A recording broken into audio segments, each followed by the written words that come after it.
Coming up on today's Daily Clone, Tamin Lipsey's injury and what it means for the men's basketball program. Then what Iowa State football learned over the bye week.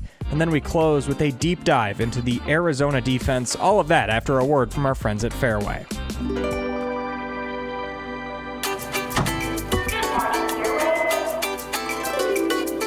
Good morning, oranges. Top of the muffin to ya. Potato salad! We still on for lunch? Great! Sliced bread. You're the best thing I've seen since, well, you know. Oh, hello! Don't think I forgot about you. Friendly at Fareway. It's more than just a name. Welcome to the Northwest Bank Studios for the Daily Clone here on a Wednesday. I don't know if you've looked at the forecast for Saturday, but it is looking like a perfect day to be in the tailgating lots. Be sure to hit up your local Fareway Meat and Grocery for all of your tailgating essentials for game day. We start today with some injury news for the men's basketball team. Iowa State's All-Big 12 guard Tamin Lipsey suffered a knee injury in practice on Tuesday and will miss 4 to 6 weeks with an MCL sprain, the program announced on Tuesday. Iowa State's first official game is in a little under 6 weeks against Fairleigh Dickinson on the 3rd of November. The team does have 2 exhibitions, one against Creighton and the other against Northwestern. With Lipsey's injury, I would expect that freshman Killian Torrey gets a lot of run at point guard, including Cade Kelderman. If the recovery for Lipsey goes according to this plan, Tamin should be good to go towards the start of the season. From a basketball injury to some football injuries, Matt Campbell said that the program is in a pretty good spot injury-wise outside of kickers Kyle Conradi and Jace Gilbert.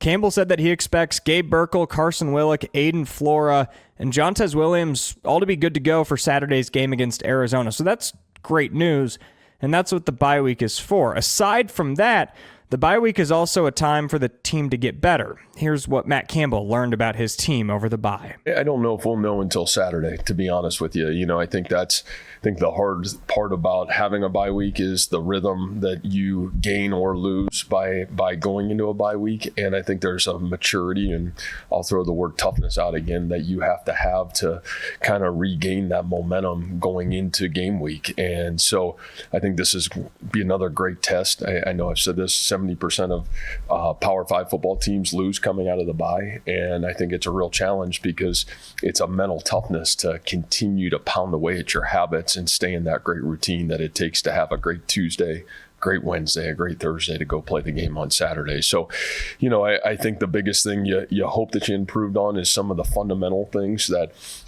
when you have 4 games and you kind of get tired along the way, some of those fundamentals and details can go by the wayside.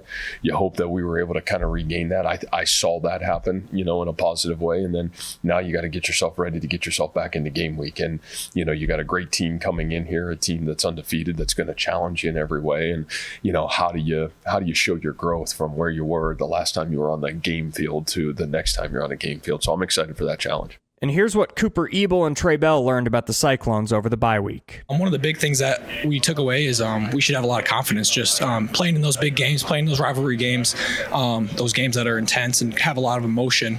Those carry a lot with them. So we were very fortunate to get those early.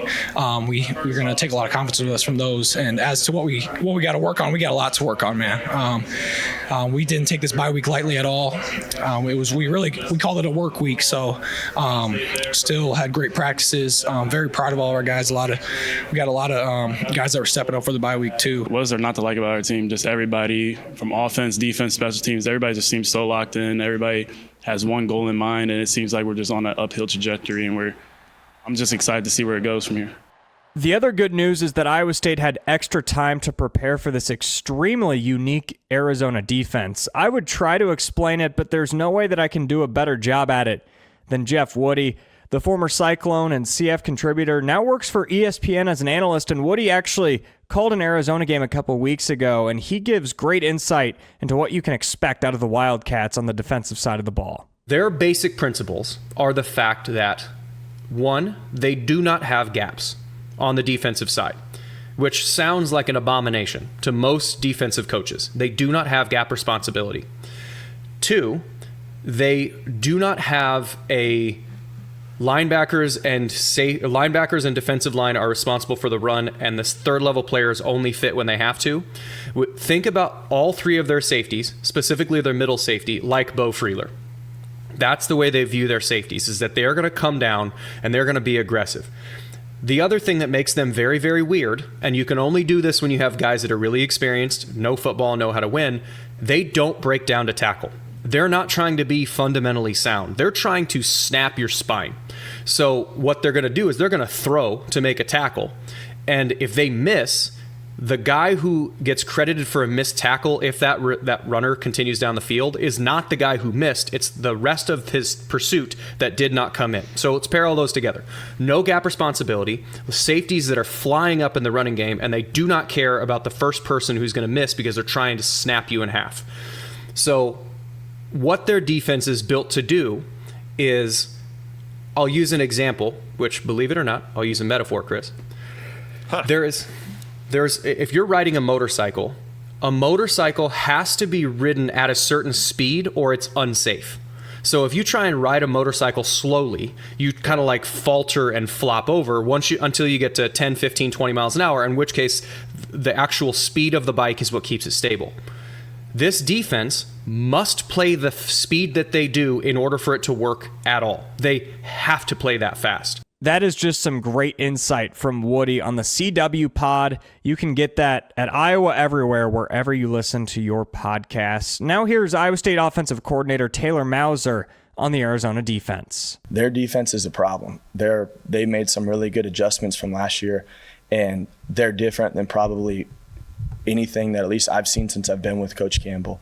And just the changes that they've made from last year, the way that the defense runs the football, the blitzing, the twisting, the differences in fronts, it's a real challenge. And credit to those guys for the turnaround they've made. They have a lot of seniors on the defense that play really, really hard, and it's fun to watch, and it'll be an incredible challenge to us. But that defense that they have is really, really good, and they're going to be tough for us next week and for a lot of people going forward. They've done a great job. It's safe to say that I'm way more intrigued about this matchup today than I was heading into the season. It really does seem like Arizona has turned a corner, and that defense is going to be something to watch on Saturday. On Thursday's Daily Clone, we'll dive into Noah Fafita in the Wildcats offense, along with what Taylor Mauser had to say about his loyalty towards his guy, Matt Campbell. We'll have all that for you on the Daily Clone on Thursday. Thank you for joining us in the Northwest Bank Studios.